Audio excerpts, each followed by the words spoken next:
സ്നേഹാദരണീയരായ വിശ്വാസിനി സഹോദരങ്ങളെ,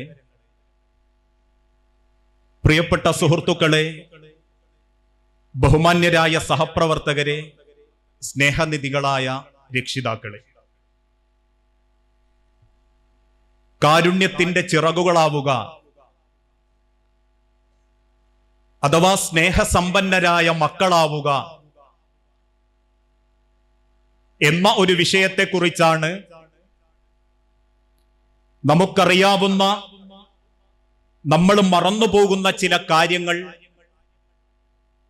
എൻ്റെ പ്രിയപ്പെട്ട അനിയന്മാരുടെ, പെങ്ങന്മാരുടെ മനസ്സുകളിലേക്ക് എത്തിക്കുക എന്ന ഉദ്ദേശമാണ് ഈ അല്പസമയം കൊണ്ട് ഉദ്ദേശിക്കുന്നതും ആഗ്രഹിക്കുന്നതും.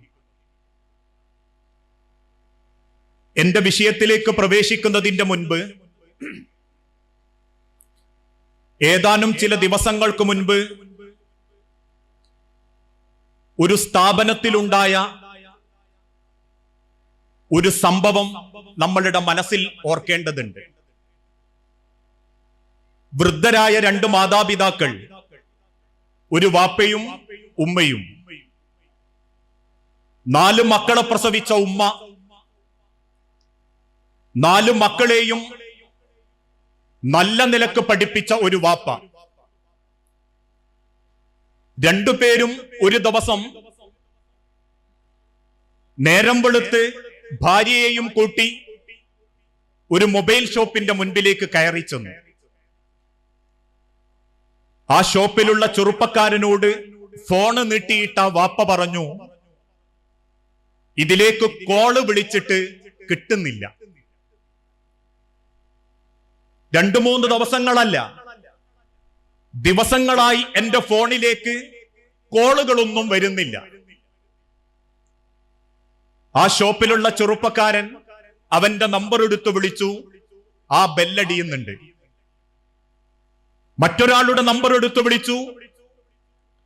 അവൻ ആ ഫോണ് പരിശോധിച്ചിട്ട് പറഞ്ഞു, ഇക്ക, ഈ ഫോണിനൊരു കുഴപ്പമില്ല, ഇതിന്റെ സ്പീക്കർ ഓക്കെയാണ്, ഇതിന്റെ ഉള്ളിലുള്ള ഫംഗ്ഷനുകളൊക്കെ ഓക്കെയാണ്, പിന്നെ എന്താ ഈ ഫോണിന് കുഴപ്പം? ഒരു കുഴപ്പമില്ലല്ലോ. ഇന്ന് ആ ചെറുപ്പക്കാരൻ പറഞ്ഞപ്പം ഒരക്ഷരം ശബ്ദിക്കാതെ ആ ഫോണും വാങ്ങി ആ പിതാവ് തന്റെ ഭാര്യയെയും കൂട്ടി പടിയിറങ്ങാൻ തുടങ്ങി. ആ ഇറങ്ങുന്ന യാത്രക്കിടയിൽ, സ്റ്റെപ്പുകൾക്കിടയിൽ ആ പിതാവ് തന്റെ കൈപിടിച്ച തന്റെ ഭാര്യയോട് ചോദിച്ചു, ഒരാത്മകഥം പോലെ, എന്നിട്ടും എന്താണ് പാത്തു നമ്മളെ മക്കളെ വിളിയൊന്നും ഈ ഫോണിൽ എത്താത്തത്? എന്നിട്ടും എന്താണ് പാത്തു നമ്മളെ മക്കൾക്ക് നമ്മളെ ഒന്ന് വിളിക്കാൻ തോന്നാത്തത്?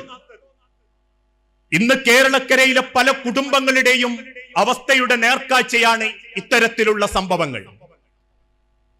ഇതുപോലെ തന്നെ മറ്റൊരു കഥയും നമ്മൾ കേട്ടു. വിദേശ രാജ്യമായ സൗദി അറേബ്യയിൽ 15,000 റിയാലിലധികം ശമ്പളം വാങ്ങുന്ന ഒരു ചെറുപ്പക്കാരൻ, അദ്ദേഹത്തിന്റെ ഫോണിലേക്ക് ഉമ്മ ഒരാഗ്രഹം പറഞ്ഞു, മോനെ, ഉപ്പാക്ക് വയ്യാതായി, നീ അടുത്തുണ്ടാവണമെന്ന് ഉപ്പാക്ക് ആഗ്രഹമുണ്ട്, നിന്നെ നിർബന്ധിക്കുകയല്ല, എന്നാലും നിനക്ക് പറ്റുമെങ്കിൽ നീ ഒന്ന് ഉപ്പാനെ കാണാൻ വേണ്ടി വരണം. തന്റെ കുടുംബത്തോടൊപ്പം സർവ്വ സൗഭാഗ്യങ്ങളോടും കൂടി ആ വിദേശ രാജ്യത്ത് താമസിക്കുന്ന ചെറുപ്പക്കാരൻ വളരെ പെട്ടെന്ന് തന്നെ തന്റെ കുടുംബത്തെ നാട്ടിലേക്ക് അയച്ചു. 15,000 ദിർഹമുകളിലധികം, നാട്ടിലെ ഏകദേശം 3 ലക്ഷത്തിലധികം ശമ്പളം കിട്ടുന്ന ജോലി അദ്ദേഹം റിസൈൻ ചെയ്തു, എഴുതി കൊടുത്തു. കൂട്ടുകാർ പലരും ചോദിച്ചു, നീ എന്തിനാ നിന്റെ ജോലി നഷ്ടപ്പെടുത്തുന്നത്?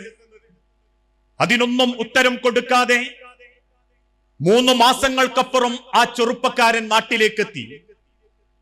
നാട്ടിലുള്ള ചെറിയ ബിസിനസ്സോടെ കുടുംബം നോക്കി. അവസാനം അവന്റെ മാതാവ് ജീവിച്ചിരിക്കെ പിതാവ് മരണപ്പെട്ടപ്പം ആ മകൻ തന്നോട് കാണാൻ വന്ന പലരോടും പറഞ്ഞൊരു വാക്കുണ്ട്, എന്റെ 3 ലക്ഷത്തെ ശമ്പളത്തെക്കാൾ അവസാനം മരിക്കുന്നതിന്റെ സെക്കൻഡുകൾക്ക് മുൻപ് ഇക്ര ഹോസ്പിറ്റലിലെ ഐസിയുവിന്റെ വാർഡിൽ എന്റെ കൈ പിടിച്ചെന്റെ മുഖത്തേക്ക് നോക്കി സന്തോഷത്തോടെ എന്റെ വാപ്പ പറഞ്ഞൊരു വാക്കുണ്ട്: അടുത്ത ജന്മത്തിലും എനിക്കൊരു മകനെ പടച്ച റബ്ബ് തരുമെങ്കിൽ നിന്നെ ഞാൻ പടച്ച റബ്ബിനോട് ചോദിക്കുമെന്ന എന്റെ വാപ്പയേക്കാൾ വലുതല്ല എന്റെ 3 ലക്ഷത്തിന്റെ ജോലി. എന്റെ തീരുമാനം തെറ്റിയിട്ടില്ല എന്നെനിക്ക് ബോധ്യപ്പെട്ടു എന്നാ ചെറുപ്പക്കാരൻ പറയുന്നു. പ്രിയപ്പെട്ട മക്കളെ, ഇന്ന് ഈ സമൂഹം നേരിട്ടുകൊണ്ടിരിക്കുന്ന ഏറ്റവും വലിയ സങ്കടം ഒരു കാലഘട്ടത്തിൽ മക്കൾക്ക് വേണ്ടി ജീവിതം മാറ്റിവെച്ച മാതാപിതാക്കളുടെ സങ്കടങ്ങളാണ്. കൈ വളരുന്നോ, കാലു വളരുന്നോ, ഓരോരോ പ്രായത്തിനനുസരിച്ച് ഓരോ സൗഭാഗ്യങ്ങളും സന്തോഷങ്ങളും മക്കൾക്ക് കൊടുത്തിട്ടും അവസാനം ഹൃദയം നുറുങ്ങുന്ന വേദനയും പിടയുന്ന മനസ്സും നിറഞ്ഞ കണ്ണുകളുമായി 6 അടി മണ്ണിലേക്ക് ചേർത്ത് വെക്കപ്പെടുന്ന 10,000-കണക്കിന് മാതാപിതാക്കൾ ഇന്നെന്റെയും നിങ്ങളുടെയും കുടുംബങ്ങളിലുണ്ടെങ്കിൽ അവിടെയാ ലോകത്തിന്റെ പ്രവാചകൻ ആവർത്തിച്ച് പഠിപ്പിച്ചതും നിങ്ങളുടെ മാതാപിതാക്കളോട് കാരുണ്യത്തോടെ പെരുമാറാൻ നിങ്ങൾക്ക് സാധിച്ചിട്ടില്ലെങ്കിൽ നേടിയെടുക്കുന്ന ഡിഗ്രിയോ വാങ്ങുന്ന ശമ്പളങ്ങളോ നെറ്റിത്തടത്തിലെ നിസ്കാരത്തായുമ്പോ ഉടുക്കുന്ന പർദയോ ഓതിത്തീർക്കുന്ന ഖുർആനോ നാളെ പരലോകത്ത് നിങ്ങൾക്ക് ഉപകാരപ്പെടില്ല എന്ന് മഹാനായ പ്രവാചകൻ സല്ലല്ലാഹു അലൈഹി വസല്ലമ കൃത്യമായി മുസ്ലിം സമൂഹത്തെ ബോധ്യപ്പെടുത്തി കൊടുത്തു. ചിന്തിച്ചു നോക്കൂ, ഒരു മാതാപിതാക്കൾക്കും മക്കളെ ശപിക്കാനാവില്ല. അത്രമാത്രം അവരുടെ നെഞ്ചിന്റെ ഉള്ളിൽ സ്നേഹങ്ങളുണ്ട്. എന്തൊക്കെ കൊള്ളരുതായ്മകൾ ചെയ്താലും എവിടെയൊക്കെ അവരെ ഒറ്റപ്പെടുത്തിയാലും ഒരുമ്മയും വാപ്പയും മക്കളെ മനസ്സറിഞ്ഞ് ശപിക്കാറില്ല. അതുകൊണ്ട് ഏതാനും ചില ദിവസങ്ങൾക്ക് മുൻപ് എന്റെ അനുഭവത്തിൽ തന്നെ ഒരു യാഥാർത്ഥ്യമുണ്ടായിട്ടുണ്ട്. വിവാഹത്തിന്റെ ശേഷമാണ് ആയിഷ എന്ന ആ ഉമ്മ ചെറുപ്പക്കാരി മനസ്സിലാക്കുന്നത് ഭർത്താവിന് ആസ്മയുടെ രോഗം മാത്രമേ സമ്പാദ്യമുള്ളൂ. വീട്ടിന്റെ അകത്തിരുന്ന ആസ്മയുടെ വേദന കൊണ്ട് ശ്വാസം മുട്ടുന്ന തന്റെ ഭർത്താവിനെ കണ്ടപ്പം പിന്നീട് 2 പെൺമക്കളെയും 2 ആൺമക്കളെയും പോറ്റാൻ ആ ഉമ്മ വിദേശത്തേക്ക് വിമാനം കയറി. അറബിയുടെ ആട്ടും തുപ്പുമേറ്റ് ഗദ്ദാമ എന്ന ജോലിയിൽ പ്രവേശിച്ചു. നീണ്ട 28 കൊല്ലം ആ ഉമ്മ മരുഭൂമിയിൽ കിടന്ന് ചോര നീരാക്കി. മൂത്ത മകളെയും ഇളയ മകളെയും കല്യാണം കഴിപ്പിച്ചു. ആ ഉമ്മക്ക് പങ്കെടുക്കാൻ പറ്റിയിട്ടില്ല. ഇളയ മകനെ പഠിപ്പിച്ചു ജോലി വാങ്ങിക്കൊടുത്തു. ആ ഉമ്മാക്ക് അത് കാണാനുള്ള ഭാഗ്യമുണ്ടായിട്ടില്ല. അവസാനം പ്രവാസ ലോകത്തുള്ള സമ്പാദ്യങ്ങൾ സൂക്കേടുകളുമായി നാട്ടിലേക്കുമ്മ വിമാനം കയറി. പക്ഷെ വീട്ടിലുമ്മ അധികപ്പറ്റായി. ആ ഉമ്മാനെ പരിഗണിക്കാൻ മക്കൾ തയ്യാറാകാതിരുന്നു.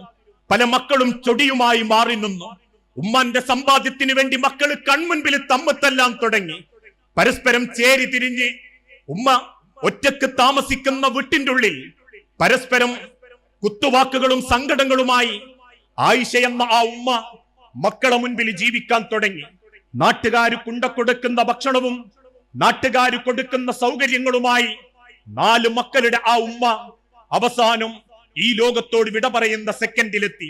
അന്ന് സന്ദർശിക്കാൻ ചെന്നത് എന്റെ കൂട്ടത്തിലുള്ള 4-5 ചെറുപ്പക്കാരായിരുന്നു.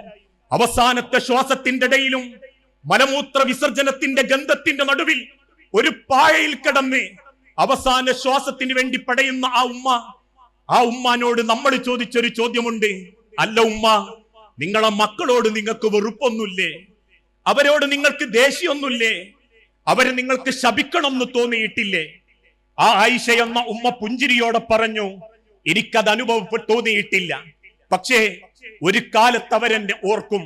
അവരെ മക്കൾ വലുതാകുമ്പം ഞാൻ അവർക്ക് ചോര വെള്ളമാക്കി കൊടുത്ത എന്റെ സമ്പാദ്യം അവര് വെട്ടിമുറിക്കുമ്പം എന്റെ മുതലിന് വേണ്ടി ആ മുതൽ അവര് ഭാഗിച്ചെടുക്കുമ്പം അന്ന് അവരെന്നെ ഓർക്കും. ആ ഓർമ്മ മതി എന്നെ അവര് ചിന്തിക്കാൻ എന്ന് പരിചയപ്പെടുത്തുന്ന ഉമ്മ. ബിസ്മില്ലാ, അൽഹംദുലില്ലാ. പ്രിയപ്പെട്ടവരെ, ഞാൻ സൂചിപ്പിച്ചു വന്നത് നമ്മളെ ജീവിതത്തിലെ ഏറ്റവും അനുഭൂതിയുള്ള ഏറ്റവും സന്തോഷമുള്ള കാലഘട്ടമാണ് നമ്മളെ മാതാപിതാക്കളുടെ കൂടെയുള്ള കാലഘട്ടം. നമ്മെ സ്നേഹിക്കാനും നമുക്ക് സ്നേഹിക്കാനും ഒരു മുൻവിധികളോ ഒരു കണ്ടീഷനോ ഇല്ലാത്ത ചേർത്ത് പിടിക്കാനും സങ്കടങ്ങളെ ഇല്ലാതാക്കി കളയാനും നമ്മുടെ ഓരോരുത്തരുടെ ജീവിതത്തിലും അള്ളാഹു നൽകിയ അമൂല്യമായ അനുഗ്രഹങ്ങളാണ് നമ്മുടെ മാതാപിതാക്കൾ. നമ്മുടെ സ്നേഹത്തിന് അവർക്ക് അർഹതയുണ്ട്. ഈ കാണുന്ന തണ്ടും തടിയും, ഈ കാണുന്ന സമാധാനവും സന്തോഷവും നമ്മെ നന്നാക്കി മാറ്റിയത് അവരാണെങ്കിൽ അള്ളാഹു വിശുദ്ധ ഖുർആനിലൂടെ ഓർമ്മപ്പെടുത്തി, വഖദാ റബ്ബുക അല്ലാ തഅബുദു ഇല്ലാ ഇയ്യാഹു വബിൽ വാലിദൈനി ഇഹ്സാനാ ഇമ്മാ യബ്ലുഗന്ന ഇൻദകൽ കിബറ അഹദുഹുമാ ഔ കിലാഹുമാ ഫലാ തഖുൽ ലഹുമാ ഉഫിൻ. അല്ലാഹുവിനെ നിങ്ങൾ എങ്ങനെ ആരാധിക്കുന്നോ അതുപോലെ നിങ്ങളുടെ മാതാപിതാക്കളോട് നിങ്ങൾ കാരുണ്യത്തോടുകൂടി പെരുമാറണം. കാരണം നമുക്കൊരു കാലഘട്ടം ഉണ്ടായിരുന്നു. ഇന്ന് നമ്മളിൽ ഓരോരുത്തർക്കും ജീവിക്കാൻ വായു വേണം, വെള്ളം വേണം, ശ്വസിക്കാൻ വായു വേണം, ജീവിക്കാൻ ആവശ്യമായ സ്നേഹങ്ങളും രക്തങ്ങളും ചുറ്റുപാടുകളും വേണം. ഈ ലോകത്തേക്ക് നമ്മൾ വരുന്നതിന്റെ മുൻപ് ഇതൊക്കെ നമുക്ക് അത്യാവശ്യമായിരുന്നു. ഉമ്മയുടെ ഗർഭപാത്രത്തിൽ അവിടെ നമ്മൾക്ക് ജീവിക്കാൻ ശ്വാസം വേണം, നമുക്ക് വായു വേണം, നമുക്ക് രക്തം വേണം, നമുക്ക് ഭക്ഷണം വേണം. എങ്ങനെയാ അത് കിട്ടിയത് എന്നതിനെ പറ്റി എപ്പോഴെങ്കിലും നമ്മൾ ചിന്തിച്ചു നോക്കിയിട്ടുണ്ടോ? ആ ചിന്തിക്കുന്നതിന്റെ അടയാളമാണ് ഉമ്മയുടെ ഗർഭപാത്രത്തിന്റെ ഉള്ളിൽ അള്ളിപ്പിടിച്ച് അലക്കയായി മുതുകയായി ഞാനും നിങ്ങളും വളരുന്ന കാലഘട്ടത്തിൽ ഉമ്മാന്റെ പൊക്കിൾ കൊടിയിലൂടെ നമുക്കാവശ്യമായ വായു, നമുക്കാവശ്യമായ വെള്ളം, നമുക്കാവശ്യമായ ഭക്ഷണം, നമ്മുടെ ശരീരത്തിലേക്ക് ആവശ്യമായ രക്തം ഓരോന്നും ആ മാതാവ് നമുക്ക് വേണ്ടി മാറ്റിവെച്ചതാ. അതുകൊണ്ടാണല്ലോ ആശുപത്രിയിൽ പ്രസവിച്ച് കിടക്കുന്ന ഉമ്മാന്റെ മുൻപിൽ വെച്ച് അവന്റെ പൊക്കിൾ കൊടി മുറിക്കാൻ ഒരുങ്ങിയപ്പം ആ ഡോക്ടർ ഉമ്മനോട് ചോദിച്ചു, പേടിയുണ്ടോ? അത് മാറ്റുന്നതിൽ നിങ്ങൾക്ക് പേടിയുണ്ടോ? ആ വേദനക്കിടയിലും ഒരു മാതാവ് തിരിച്ചു പറഞ്ഞ വാക്ക്, ചോദിച്ച ചോദ്യം, എന്റെ പൊക്കിൾ കൊടി മുറിക്കുമ്പം എന്റെ മക്കൾക്ക് വേദനിക്കുമോ എന്നാണെങ്കിൽ ആ അടയാളം ഇന്നും എന്റെയും നിങ്ങളുടെയും വയറ്റത്ത് പടച്ച റബ്ബ് കൊത്തിവെച്ചിട്ടുണ്ടെങ്കിൽ,